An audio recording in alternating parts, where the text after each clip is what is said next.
Sua mãe, minha sogra já estava no Senhor, né? Eu falei, eu era apaixonada pela minha sogra também. E aí eu falei com ele, encontrei a sua mãe no encontro de pastoras. Próxima reunião que tiver da UMEPS, você tem que ir para conhecer. Aí eu até falei com o Mateus, não lembra só? Falou, ele ficou bem assim, não é que é igual fisicamente, mas a minha sogra era assim também, né?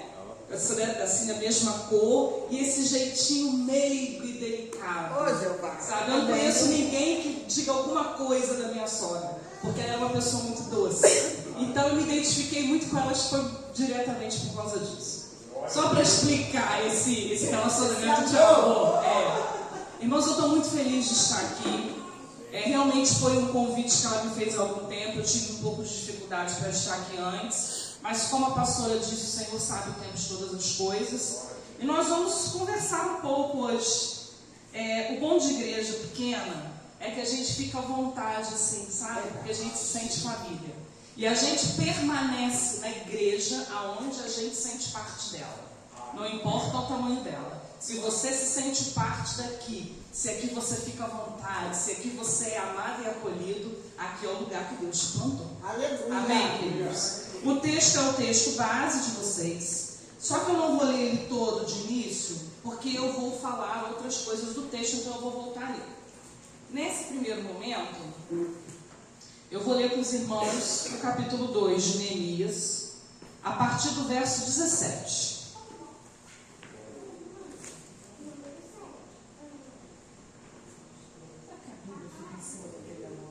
Eu só preciso de uma coisa mais alta. Não precisa. Se ele ficar aqui, tá ótimo. Fica assim. Isso. Eu vou ficar aqui, ó, só da porta. Pois é. Neemias 2, a partir do 17.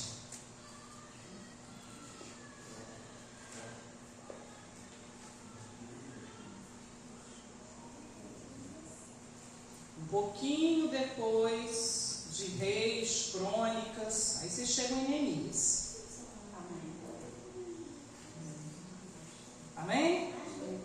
A palavra do Senhor nos diz assim: então lhes disse, bem vedes vós a miséria em que estamos em Jerusalém, que Jerusalém está assolada e que as suas portas têm sido queimadas. Vinde, pois, e reedifiquemos o muro de Jerusalém, e não estejamos mais em opróbrio. Então lhes declarei como a mão do meu Deus me fora favorável, como também as palavras do rei que ele me tinha dito. Então disseram, levantemo-nos e edifiquemos, e esforçaram as suas mãos para o bem.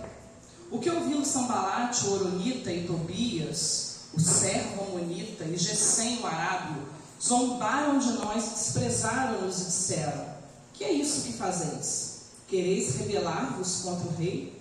Então lhes respondi e disse, o Deus dos céus é o que nos fará prosperar, e nós, seus servos, nos levantaremos e edificaremos, mas vós não tendes parte, nem justiça, nem memória em Jerusalém. Amém, queridos? Podem se sentar, tomar seus assentos, fiquem à vontade. Irmãos, a história de Neemias é uma história muito interessante, eu gosto muito da história de Neemias. Se os irmãos ainda não leram, peguem um livro para ler, porque conforme os pregadores forem passando por aqui, a gente vai falar o mesmo tema, mas nós temos interpretações distintas, porque o Espírito Santo ele vai ministrando de formas distintas. E se você já conhecer a história, fica mais fácil para você entender melhor. Eu vou contar um pouquinho desse contexto. Até Davi os irmãos conhecem, Davi foi rei, certo? Todo mundo sabe que Davi foi rei. Depois de Davi teve o filho dele, Salomão. Depois de Salomão, o filho de Salomão não tinha muito juízo na cabeça, e ele não aceitou a reivindicação do povo, e o reino rachou. E a gente precisa entender que o reino de Israel era um monte de irmão. Os povos eram formados por um monte de irmão lá de Jacó. Então parte desse povo seguiu o filho de Salomão, Roboão, e a outra parte seguiu Jeroboão. O povo rachou. É como se a gente tivesse Paraíba do Sul e Três fosse uma coisa só, e por causa de uma briga interna rachou. Paraíba do Sul veio para um lado com um rei, Três Rios foi para o outro lado com outro rei. isso trouxe um problema sério para a nação de Israel. Por quê? Porque os reis que iam se levantando, que iam à frente do povo, uns serviam a Deus, uns adoravam a Deus, mas outros não. Outros se envolviam com aquilo que não glorificava o nome do Senhor. E esse povo, que era o povo de Israel, num determinado se envolveu com idolatria. Irmãos, olha só, idolatria é uma coisa muito séria. Porque a gente acha que idolatria é um ídolo, é um pedaço de objeto, é alguma coisa. Não, idolatria é tudo que você coloca na frente de Deus. Se você arruma compromissos que estão à frente do teu compromisso na casa de Deus, é um tipo de idolatria. E foi isso que derrubou o povo. O povo foi cativo, o povo se perdeu e foi embora. Sobrou Judá, que era o povinho menor. E o povo de Judá se perdeu por causa de quê também? Idolatria. Já viram o livro de Jeremias na Bíblia?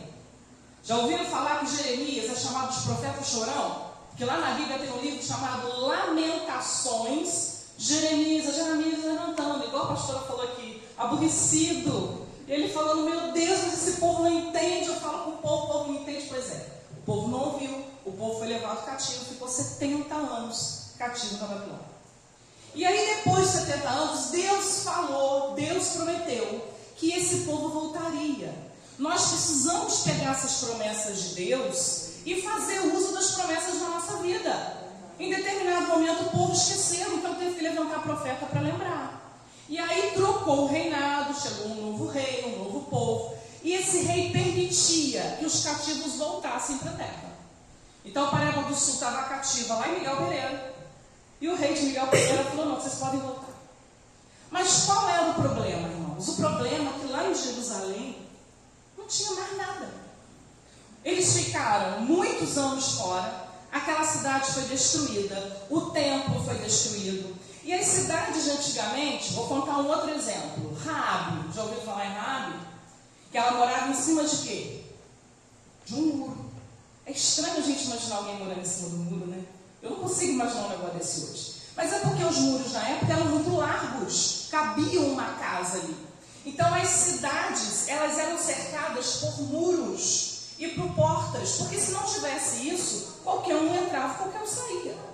Qual era a segurança da cidade? Era esse cerco, era este muro. Mas como Jerusalém tinha sido invadido, o povo tinha sido levado cativo, já se tinham passado décadas e ficou por isso mesmo, estava tudo em ruína, tudo no chão. Ou seja, era um lugar que qualquer um entrava, qualquer um saía. Quando a gente compra um terreno, ou se você conhece alguém que comprou um terreno, normalmente, a primeira coisa que a gente faz com o terreno é fazer o quê? A gente cerca o terreno. Ó, isso aqui é meu, hein? Não entra aqui não, hein? Se cair pipa aqui eu nem devolvo. Porque esse terreno aqui é meu, hein? Vou ficar com a pipa para mim. É isso que a gente faz. Às vezes, se a gente consegue contar com um pouquinho de situação melhor, a gente levanta um muro. Mas nem sempre dá para levantar um muro. A gente faz o cerco, fala, isso aqui é meu. Porque quando a pessoa passa por aquele terreno e ela vê aquele cercado, ela fala, isso aqui tem dono. Isso aqui não é um terreno qualquer, não. Isso aqui tem dono. Então as cidades tinham esse cerco. As pessoas sabiam, aquilo ali é de alguém, aquilo ali tem um dono. Eu não entro de qualquer jeito, eu tenho que bater no portão, eu tenho que pedir autorização para entrar. Era assim que funcionava. Só que Jerusalém, irmãos, que era a cidade santa, a cidade que Deus tinha dado, a cidade onde foi construído o templo de Salomão, onde toda a riqueza do povo estava tudo destruído. E aí aparece na história quem? Neemias. Só que é interessante a gente entender Neemias quando a gente vai lá para o capítulo 1, começa a contar quem era esse Neemias. Neemias era um homem que provavelmente não nasceu em Jerusalém, porque pelo tempo que já tinha se passado, Jeremias já nasceu no cativeiro. Ele já nasceu escravo, vamos dizer assim. E aí acabou o cativeiro, ele permaneceu lá em Suzã, onde ele morava, e ele vivia bem pra caramba. Ele era copeiro do rei. Sabe o que o copeiro fazia? Tudo que o rei ia comer ou beber, o copeiro tinha que comer ou beber antes do rei. Porque se estivesse envenenado, o copeiro morria e o rei ficava salvo. Então ele era um camarada muito íntimo do rei, muito próximo do rei. Seria hoje alguém mais próximo que tem da prefeita aí, alguém que anda grudado da prefeita. Era ele era grudado no rei. O rei o respeitava, porque ele tinha um dos maiores cargos do reino e confiava nele, porque senão ele não colocaria ele na posição que ele estava. Então vamos entender a situação de Neemias. Neemias estava insatisfeito? Quem acha que Neemias estava insatisfeito? É Deus. Não estava. Ele estava super confortável. Ele morava onde? No palácio.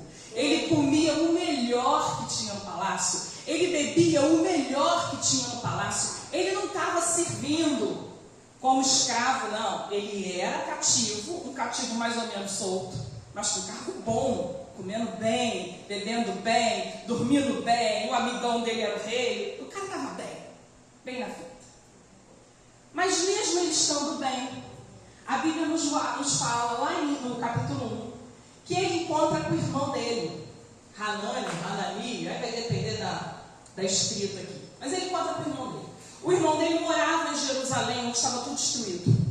O irmão dele vem com algumas pessoas lá em Suzã para comprar algumas coisas da cidade, e ele pergunta para o irmão dele: e aí, como é que está a terra dos nossos antepassados? A terra dos nossos pais, a terra do nosso povo? E fala: rapaz, o negócio lá está feio. Ele diz o seguinte, em Neemias 1, Hanani diz assim para ele: os restantes, no verso 3, que não foram levados para o cativeiro lá na província, estão em grande miséria e desespero. Irmãos, eu acabei de contar para vocês, Neemias vivia na miséria? Não. Fartura. Neemias vivia em desespero? Não. Tranquilão. Sombra e água fresca. Devia ser uma vinha de coco ainda por cima. Vivia bem. Mas o povo dele, os antepassados dele, a cidade dos pais dele, estavam em grande miséria. Desligou? Não ligou, não. Mas também, pastora, eu falo alto. Eu sou professora. Não tem problema. Os irmãos estão me ouvindo? Eu falo sem microfone. Então vamos lá. A cidade lá estava em miséria e desespero. O muro de Jerusalém, eu falei para os irmãos que muro era cerco. Muro era o lugar onde trazia segurança para a cidade. O muro estava fendido, arrebentado, caído, e as portas queimadas a fogo. Qualquer um entrava, qualquer um saía, não tinha critério, não tinha nada. E a palavra de Deus diz que quando Neemias ouviu essas palavras, assentei-me, chorei, lamentei por alguns dias, jejuei e orei perante Deus dos céus. Irmãos, por que esse homem se incomodou tanto com uma coisa que não tinha nada a ver com ele? Porque o coração dele era um coração de alguém que é servo de Deus, de alguém que se preocupa com o outro. Ele estava confortável, ele não precisava fazer nada. E quantas vezes nós estamos confortáveis na nossa vida? A gente não está precisando de nada, não está faltando nada para nós, mas às vezes do nosso lado tem situações que precisam ser resolvidas e a gente não se mexe, não tem nada a ver comigo. Dentro da igreja, a gente vem à igreja, a gente assiste o culto, a gente usufrui do que tem na igreja e às vezes a gente não se preocupa, a gente não se preocupa em saber se está precisando de alguma coisa. Pastor, está precisando de alguma coisa? Pastor, está precisando de alguma coisa? Porque às vezes nós somos confortáveis. É muito bom, eu cheguei aqui, sentei, assisti o culto, recebi, fui abençoada, glória a Deus por isso. Mas o que eu posso ajudar? Porque o nosso coração tem que ser um coração assim, um coração voluntariado. E é muito interessante que a Bíblia não diz que ele só se aborreceu. Ele falou: poxa, mãe, tá difícil, né? Eu vou fazer o seguinte, como eu estou numa situação boa, vou te dar um dinheirinho aí, que dá para você comprar um arroz a mais, um feijão a mais, quem sabe até uma carninha, né? Você leva lá, come com o pessoal e fala: Neemias que deu, hein? Para o povo ficar feliz comigo, para o povo pensar: pô, Neemias, gente boa. Não, irmãos, ele não fez isso, porque isso não ia resolver o problema. O problema era muito mais complicado. Não era uma comida, não era uma água, não era uma planta, não era um animal, era uma cidade inteira destruída no chão. Isso tinha que se tomar uma atitude. Ele chora, ele lamenta. E ele entende que mesmo sendo amigo do rei, mesmo vivendo confortavelmente, ele tinha que fazer alguma coisa. Ele falou, não posso ficar sentado aqui, vendo o estado que estão os meus irmãos, vendo o estado que está o meu povo, e fingir que não está acontecendo nada. Só que, irmãos, ele não toma atitude precipitada. O que eu li para os irmãos? Ele se senta, ele lamenta, ele chora, isso está no verso 4, por alguns dias. Olha, eu preguei uma vez isso, numa reunião de jovens. Esse texto, só esse texto. E eu falei sobre luto, que nem é diretamente o caso aqui. E eu disse o seguinte, gente, luto, todos nós vivemos luto, de uma forma ou de outra. Mas o que ele diz aqui? Por alguns dias. A gente fica aborrecido, a gente reclama, mas isso é por uns dias. Depois você levanta e toma uma atitude. E naquele dia um jovem falou para mim que ele tinha perdido o pai dele. E que ele não conseguia sair do luto. E depois que ele ouviu essa mensagem, ele entendeu que era a hora dele entregar isso para Deus. E foi exatamente o que Neemias fez. Ele sentou, ele chorou, ele lamentou por alguns dias. Irmãos, todos nós temos lutas, temos problemas, e é todo dia. Já ouviram uma frase que a gente mata um leão por dia? Outro dia a gente estava numa reunião, a pessoa falou para mim assim, tem alguém deixando de matar o seu leão, porque eu estou matando mais de um. Eu achei engraçado, né? Mas não deve ser fácil matar mais de um, né? Porque um já está difícil. Faz parte da vida do crente, faz parte da vida do cristão, faz parte da vida de qualquer pessoa.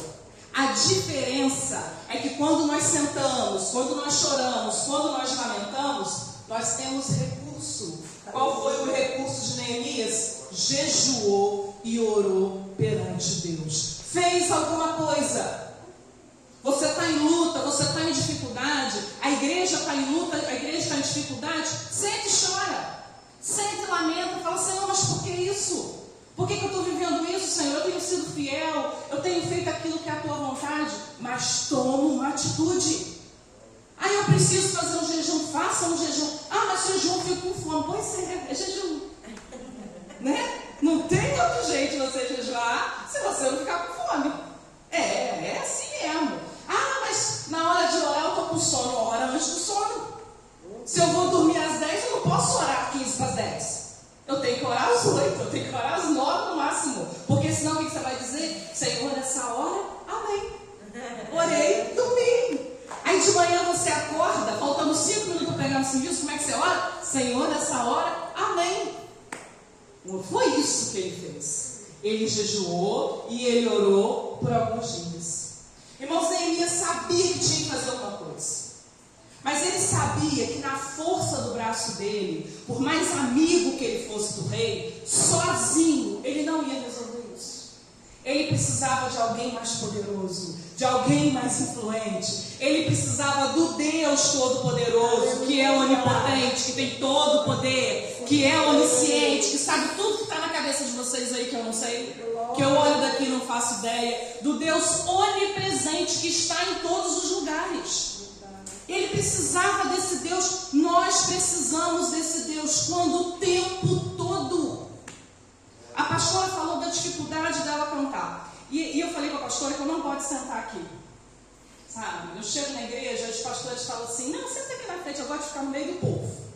Porque eu gosto de ouvir o louvor, eu gosto de observar a ministração do Espírito Santo. E quando a pastora falava, eu lembrei de outra experiência. Eu fiz uma cirurgia, tem uns 2 anos, e eu fiquei com o braço imobilizado por algum tempo. Nós chegamos numa igreja, numa festa de crianças, chegou uma irmã, sentou do meu lado, com eu sempre erro o nome. Não é balão. Cilindro de oxigênio. Ela sentou do meu lado. E o que eu fiz, irmãos? Eu escaneei a irmã. Bati o olho.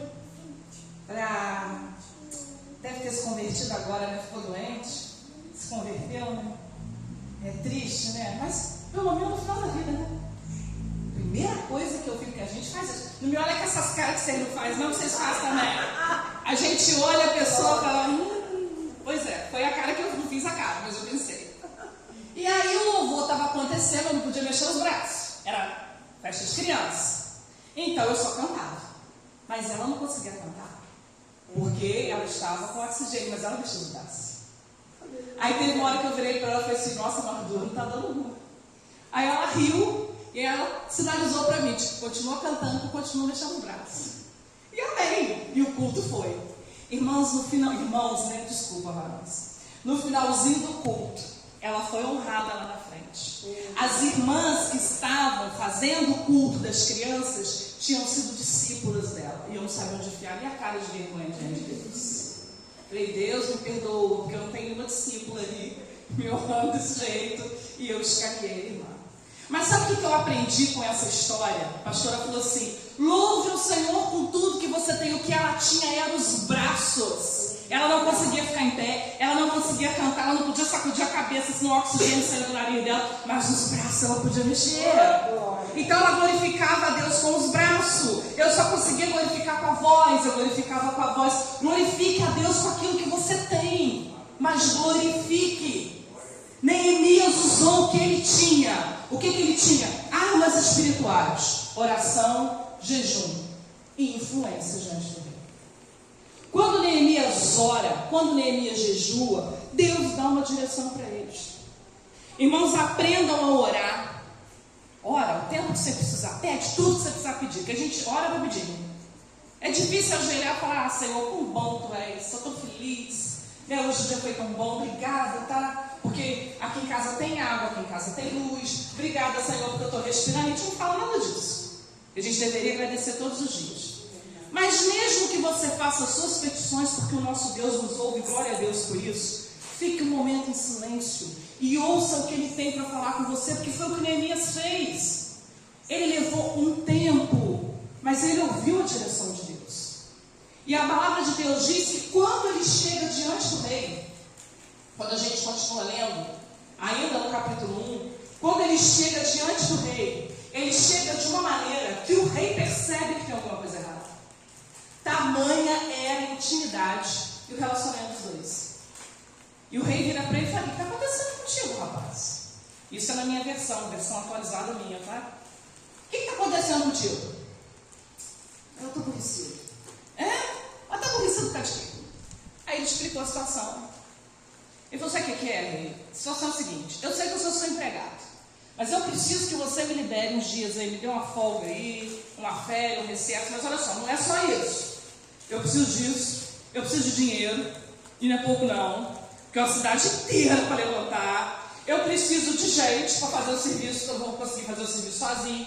Eu preciso de autorização para passar pelas cidades, cada cidade tinha um rei. Ou ele ia entrando de qualquer jeito. Não, eu tenho que passar lá e falar: ó, meu rei deixou passar, hein, ó, meu rei deixou passar. Eu preciso de algumas coisinhas. E aí entregou aquela lista do mercado para o rei. E a palavra de Deus diz que o rei deu tudo que Neemias precisava. Irmãos, o que é isso? Isso é milagre, isso é maravilha. Às vezes a gente acha que milagre é só uma cura de câncer. Não, salvação é milagre. Amém, quem é que nos convence que nós somos pecadores? O Espírito Santo. O dia que você ouviu a voz do Espírito, o Senhor falou: vai lá na igreja, vai lá que eu tenho uma bênção para a tua vida. Isso é um milagre. Porque quem aqui tem outro lugar para ir? Eu tenho. Vocês acham que não tinham para onde hoje? Não, eu tinha. Eu tinha uma cama confortável, eu tinha uma série para assistir, um chocolate para comer. Vocês acham que não tinha? Tinha. Mas era lá que o Senhor me queria. Era lá que eu ia dar frutos, era lá que eu ia ser abençoada. Não, hoje o Senhor tinha marcado na agenda dele que eu estivesse aqui ministrando na vida dos irmãos. Era aqui que o Senhor me queria. E é aqui que nós vamos ser abençoados. E Neemias entendeu isso. Então ele orou, ele jejuou, ele fez o que dava para fazer, porque não é só oração e jejum, irmãos. Isso é parte do processo. O que eu posso fazer? Pastor, o que precisa ser feito? Vamos levantar a igreja? Vamos botar a igreja para ferver? Vamos quebrar tudo? Vamos! O que eu tenho que fazer? O que eu posso fazer? O que eu posso ajudar? Eu vou orar, eu vou jejuar, eu vou participar da campanha, eu vou ofertar sobre a igreja. E mais o que eu posso ajudar no meu serviço dentro da igreja? Foi isso que Neemias fez. E ele foi, irmãos. E a palavra de Deus diz, aí a gente chega no versículo que a pastora pediu para eu ler. Aí a gente chega lá no 2, que começa a contar o momento que ele chega naquele lugar. As ações de Neemias naquele lugar. A gente já observa que Neemias não era um homem afoito. um homem imprudente. Ele era um homem com equilíbrio. E hoje em dia uma das coisas mais difíceis que nós vivemos hoje é equilíbrio. Porque ou você está muito aquém ou muito além. Hoje em dia o errado vira certo. Hoje em dia muita gente tem até vergonha de dizer que é cristão. Muita gente tem vergonha de dizer que não vai participar de determinadas coisas porque vão dizer que eu sou esquisito. Eu estava pregando lá no retiro, pastor, e eu falei com eles o seguinte, que às vezes as pessoas falam comigo que eu sou esquisita. Por N motivos, a começar pelo tamanho, né? Eu fora do padrão. Aí quando falam que eu sou esquisita, eu falo, beleza, sou mesmo, glória a Deus por isso. Porque se foi Deus que me fez assim, eu tenho que estar feliz assim. Eu não posso ter vergonha de ser quem eu sou se foi Deus que me fez assim. A gente tem que ser grato a Deus pelo tamanho que Ele te fez, pelo corpo, pelo cabelo que Ele te deu, pelo corpo que é o templo do Espírito Santo. Neemias tinha essa segurança. Então ele chega naquele lugar, ele tinha equilíbrio, ele sabia o que ia fazer lá, ele entendeu para o que Deus o chamou. Ele chega lá e chega contando para todo mundo. Chega lá e fala, então, gente, o negócio é o seguinte, eu sou Neemias. Eu vim aqui resolver o problema de vocês. Não foi isso que ele fez, não. A palavra de Deus nos diz, em Neemias 2, 10, 11, diz assim, Neemias conta, cheguei a Jerusalém e estive ali 3 dias, 12, de noite me levantei, eu e poucos homens comigo, e não declarei a ninguém o que meu Deus me pôs no meu coração para fazer em Jerusalém. E não havia comigo nenhum animal, senão aquele que eu estava montado. Ele chegou, irmãos, 3 dias em silêncio. 3 dias que Neemias continuou em oração. 3 dias que Neemias continuou falando e ouvindo Deus. Senhor, o que eu vou fazer agora aqui neste lugar? Isso aqui está destruído. Eu preciso ter uma palavra da tua parte para motivar esse povo. Porque aquele povo, irmão, já tinha se acostumado com aquilo ali. Se nós formos olhar a história, quando Neemias chega em Jerusalém, já tinha 120 anos que aquela cidade estava no chão. Imagina uma situação dessa. Você nasce num lugar que está destruído. O seu pai e a sua mãe diz para você que você era pequenininho, ó, isso aqui já estava destruído quando era pequeno. Aí você cresce, casa, tem filho, você conta a mesma história do teu filho. Ó, o teu avô dizia que quando ele nasceu, isso aqui já estava destruído. O que essa criança vai achar daquele lugar? Não tem jeito. Não é isso? 3 gerações, 4 gerações contando a mesma história. Isso aqui não tem jeito não, gente. Todo mundo que chega aqui tenta fazer alguma coisa, não dá certo. Porque aqui tem inimigo, não tem recurso, não tem segurança. Nada do que faz aqui dá certo. Nada do que planta aqui frutifica. Esse lugar está perdido. Era isso que aquele povo sabia. Só que Neemias tinha que ter uma palavra diferente para aquele povo. Porque o povo precisava ser motivado. O povo precisava entender que aquele não era o projeto de Deus. Irmãos, nós não podemos ficar acomodados. Às vezes nós estamos numa situação difícil, nós estamos enfrentando problemas e nós temos uma vitória lá na frente. Olha, a palavra de Deus, ela tem promessa de Gênesis a Apocalipse. E muitas vezes nós ficamos esperando alguém nos dar uma palavra de Deus. Deus pode usar qualquer um para falar com você, mas Ele deixou para você 66 livros, aonde Ele te responde nesses livros também. Então use isso que Deus tem para você. Havia uma promessa, aquele povo era povo de quem? De Deus. Povo escolhido, povo separado de Deus. Quem nós somos, irmãos? Nós somos povo eleito por Deus, separados por Deus.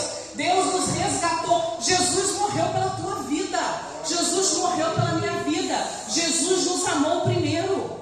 Então nós temos promessas sobre a nossa vida. E muitas vezes a luta, o cansaço, a correria, o desânimo do dia a dia, a gente esquece da promessa. Alguém diz pra gente que não tem jeito?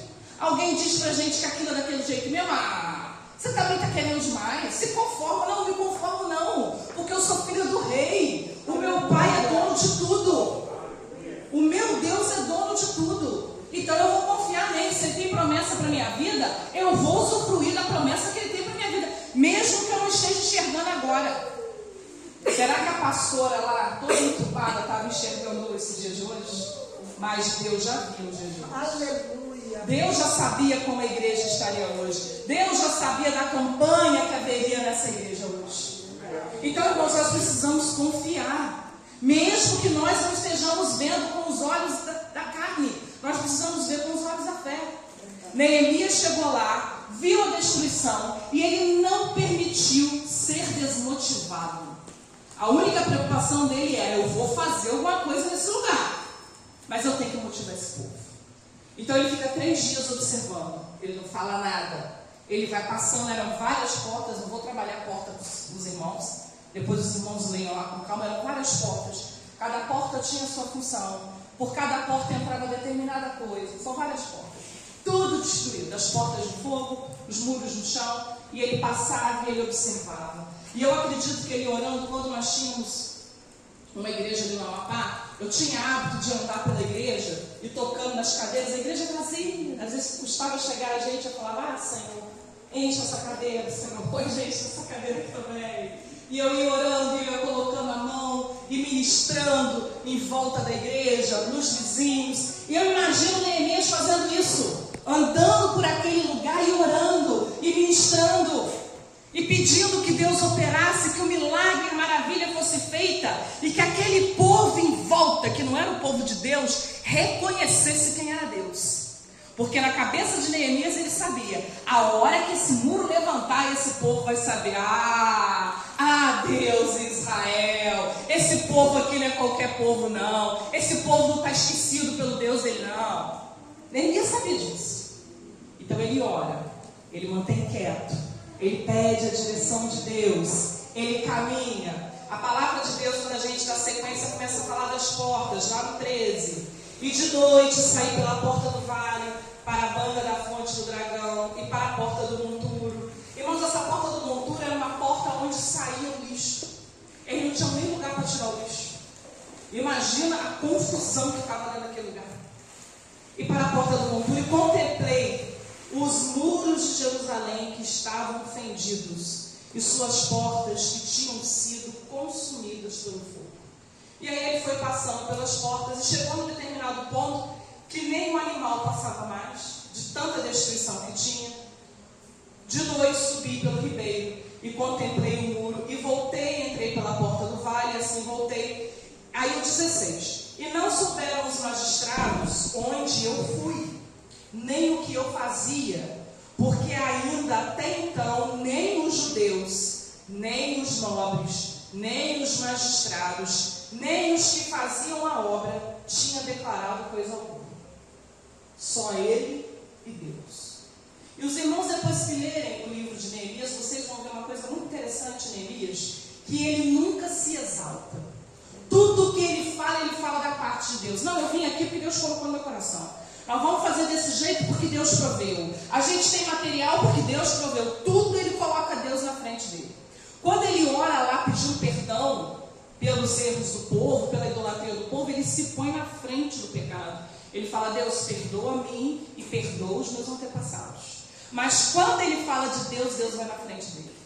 Você vê a humildade, o caráter e o coração de servo que esse homem tinha. E aí, irmãos, chega no texto que eu li com os irmãos, que aí ele começa a falar para o povo. E ele mostra para o povo o estado onde eles estavam. Porque é aquilo que eu falei com os irmãos, a gente se acostuma com o ambiente onde está. E às vezes alguém de fora precisa falar para você: aí não é o teu lugar. Deus não quer que fique do jeito que está. Deus quer mover, Deus quer mudar, Deus quer transformar esse ambiente. E é isso que Neemias faz. Ele chega e fala: gente, vocês estão vendo o estado disso aqui? Isso aqui não está incomodando vocês?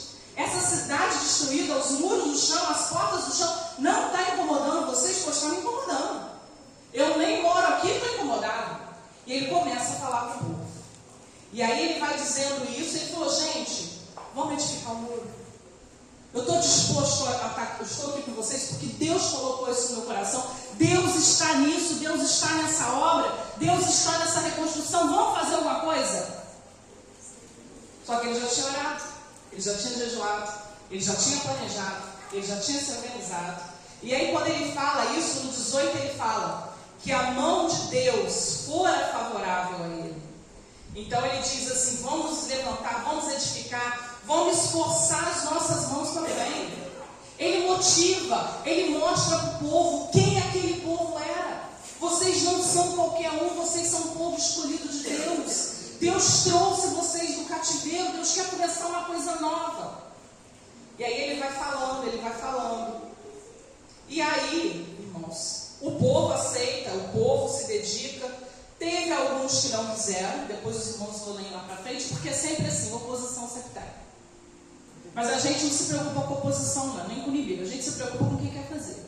Com quem está junto e vai pegar junto com a gente na obra. Porque não foi uma obra fácil de fazer não. Mas a história conta que até Neemias chegar lá foram 120 anos. Mas a reconstrução daquilo foi em 52 dias. Porque tinha alguém motivado, tinha alguém direcionado por Deus e teve um povo que deu ouvidos à voz de Deus através da vida de Neemias. Irmãos, toda vez que a gente decide fazer uma coisa em favor da obra de Deus, em favor daquilo que é a vontade de Deus, se levantam obstáculos, se levantam inimigos. Esse último que eu li para vocês aqui, no 19, fala aqui de Sanbalat, Tobias, Gesem, que se levantam contra. E sabe como é que o inimigo se levanta? Com duas coisas principais: ele zomba e ele despreza. Quantas vezes já disseram para você palavras para te ofender? Às vezes para zombar, às vezes nos decepciona. Porque o inimigo ele quer isso, ele quer derrubar a nossa identidade. Porque eu posso falar um monte de coisa que eu nunca preguei, a gente não fica repetitivo. Lá na igreja tem que ficar tomando conta. Jesus, quando foi tentado no deserto, o diabo tentou Jesus na identidade dele. Porque o diabo virava para ele e falava assim: se tu és o Filho de Deus, e Jesus respondia a ele e derrubava ele através da palavra. Hoje nós somos tentados como Jesus foi tentado na nossa identidade. Então, se nós não soubermos quem nós somos, se nós não entendermos que nós somos filhos do Deus Todo-Poderoso, que nós somos crentes, que nós somos cristãos, servos de Deus, o mundo vai tentar tirar isso de nós. E foi isso que esses inimigos aqui tentaram fazer com Neemias. Eles sabiam que a entrada fácil na cidade estava acabando. Chegou um camarada aqui que vai mudar isso. Acabou a nossa mamata. A gente não vai mais poder negociar aqui dentro. A gente não vai poder fazer com esse povo que a gente quer, porque agora eles vão reconstituir tudo. Então nós vamos fazer o seguinte: nós vamos desanimar esse camarada. Vamos tirar a identidade dele, derrubar ele, porque se a gente derrubar ele, a gente derruba tudo que está em volta. É que eles começaram a zombar. Por que você acha que você é, rapaz? Você é copeiro do rei.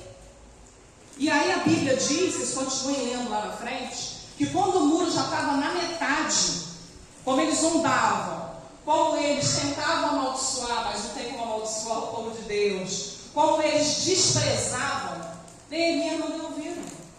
Ele colocou o povo, ele criou estratégia, ele colocava as famílias perto das suas casas para reconstruir o muro. Irmãos, a palavra de Deus diz que a reconstrução do muro foi feita com uma ferramenta na mão e uma espada na outra. Já leram isso? Reconstrução é isso, irmãos. Quando a gente decide fazer algo pela casa de Deus, pela obra de Deus, é trabalhando, fazendo a nossa parte e em luta espiritual, o tempo todo. Porque sempre vai ter alguém ou vai ter algo que se levanta contra. Mas quando nós temos certeza de quem nós somos, quando nós temos certeza da vontade de Deus para as nossas vidas, nós permanecemos. Nós não recuamos, nós não voltamos atrás. Neemias permaneceu, o povo permaneceu. E a palavra de Deus nos diz, irmãos, lá no 6, no 6:2, diz assim, já estava na metade do muro. 6:2. Sanbalat e Gesem enviaram para Neemias e disseram para ele o seguinte: vem aqui, vamos conversar, minha tradução, para fazerem mal para ele. Mas olha a resposta de Neemias para esses homens: e enviei-lhes mensageiro. Neemias nem foi lá responder não, mandou gente avisar eles: vocês são tão importantes para mim que eu nem vou aí não, tá? vou mandar um recadinho para vocês. Enviou os mensageiros dizer: estou fazendo uma grande obra, de modo que eu estou sem tempo para conversa fiada. De modo que não poderei descer. Por que cessaria eu esta obra? Por que eu deixaria isso para ir conversar com vocês? Sabe por quê, irmãos? Tinha tempo, tinha planejamento, tinha objetivo. Se nós não tivermos objetivo, se nós não tivermos planejamento, se nós não entendermos quem nós somos, nós perdemos tempo com conversa alheia. Nós perdemos tempo com conversinha. Não dê assunto para quem não tem a parte de Deus para a tua vida. Deixa isso para lá. Eu não tenho tempo, eu estou ocupado, tenho compromisso na igreja, eu tenho compromisso com meu Deus, eu tenho compromisso com a obra de Deus. Larga para lá aquilo que não acrescenta nada. Às vezes nós perdemos tempo da nossa vida, energia da nossa vida, com coisas que não nos acrescentam nada, com coisas que só nos atrapalham na caminhada. Irmãos, eu estou encerrando aqui.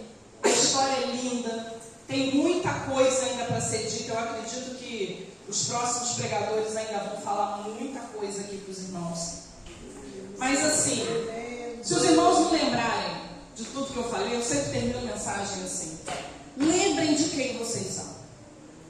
Ah, eu não sei quem eu sou, pastor. Fale com Deus, que Ele vai deixar claro quem você é. Pergunte para o seu Pai do céu: para que você nasceu? Eu vi a irmã chegando ali, ela está com quase o mesmo tempo da minha nora. E agora eu não posso ter uma barriga, porque eu olho assim e falo: daqui a pouco minha neta chega. Só que a dela é menina. Pergunte a Ele, porque eu não sei a história de vocês, eu sei a minha história do meu nascimento. Mas às vezes a gente escuta as pessoas dizerem assim: eu fui um acidente de percurso. A minha mãe diz para mim que não me queria, meu pai não me queria. Ninguém é acidente de percurso, porque ninguém tem poder de fazer um filho, ou não tem poder de gerar uma criança. O nosso corpo gera algo, e quando essa criança nasce, Deus sopra o fôlego de vida sobre essa criança. Então, se você nasceu, tem propósito sobre a tua vida, porque Deus gerou o fôlego de vida na tua vida. E se todos nós estamos aqui hoje para contar uma história de pandemia, é porque Deus manteve esse fôlego de vida em nossas vidas. Se nós ainda não passamos para a eternidade, como eu falei da minha sogra, que já está curtindo lá ao lado de Jesus, se eu ainda não estou curtindo ao lado de Jesus, é porque tem algo para fazer aqui. O propósito dela ela cumpriu, o meu eu não cumpri ainda. Então eu tenho um propósito, eu tenho um chamado, eu sei para o que Deus me criou. A gente precisa saber isso. Porque quando a gente sabe, irmãos, a gente toma a rédea da nossa vida espiritual. A gente toma a rédea da nossa vida dentro da igreja. E a gente decide, porque decisão, irmãos, não é sentimento. Não espere você estar cheio de emoção. Ai, sim, escutei um louvor agora, me encheu de emoção, vou fazer alguma coisa. Não, não espere isso. Porque hoje você vai ter uma emoção, amanhã você não vai ter. Decida ser útil para o reino. Entenda uma coisa, Deus não fica devendo nada para ninguém. Quando a gente pega Neemias 4, se eu não me engano, 4 ou 5, Neemias vem citando o nome de todo mundo que estava construindo, nome de mulheres, nome de criança, todo mundo que pegou firme lá, porque Deus não esquece aquilo que nós fazemos em favor do reino dele. Deus não nos deve nada. Tudo que nós fazemos para Deus, Deus já nos deu em algum momento. Então seja alguém que esteja hábil, que esteja disposto a trabalhar pelo reino de Deus. Irmãos, esse trabalho que Neemias fez, junto com o povo, uma reconstrução de uma cidade destruída há 120 anos, e que foi reconstruída em 52 dias, começou com uma pessoa. Não espere uma multidão. O pastor conversava agora antes do culto, e ele falava o seguinte: tem duas grandes construções no Velho Testamento, que é a Arca de Noé e a Torre de Babel. A Arca de Noé tinha pouquinha gente, mas deu certo. Mas a Torre de Babel foi uma desgraça. Um monte de gente, uma desgraça. Porque aquele povo não tinha foco em Deus, aquele povo tinha foco no interesse deles. Então não precisa de muita gente não, irmãos. Precisa de eu decidir fazer alguma coisa. Porque quando eu decido, quem está do meu lado é motivado a fazer também. E aí o outro começa a ser motivado porque ele está vendo dois fazerem. Decida fazer alguma coisa pela obra de Deus. Os problemas vão surgir, faz parte da nossa vida, mas Quando a gente faz em nome de Deus, Deus vai à frente. Os anjos do Senhor ministram sobre a nossa vida. A obra de Deus é realizada e a vontade de Deus é alcançada. Saia da sua zona de conforto.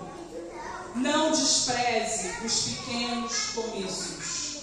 Deus tem um chamado e tem uma obra para cada um de vocês realizarem. Não abra mão disso. E eu aguardo dos pastores grandes testemunhos, mais grandes testemunhos daquilo que eu creio em nome de Jesus. Que o Senhor vai fazer, não, que o Senhor já está fazendo na vida de vocês no período dessa campanha. Mas muita coisa eu quero ouvir ainda, hein, pastor? Vocês vão me dar notícia, porque eu ainda vou voltar aqui em nome de Jesus e vocês vão me contar isso. Olha, esse período foi uma bênção. Deus mudou a minha vida, Deus mudou meu coração, Deus mudou a minha família, Deus mudou a igreja. O ambiente espiritual que Ele preparou para nós é um ambiente frutífero nele. Amém, queridos? Pastores, eu agradeço muito essa oportunidade, muito feliz.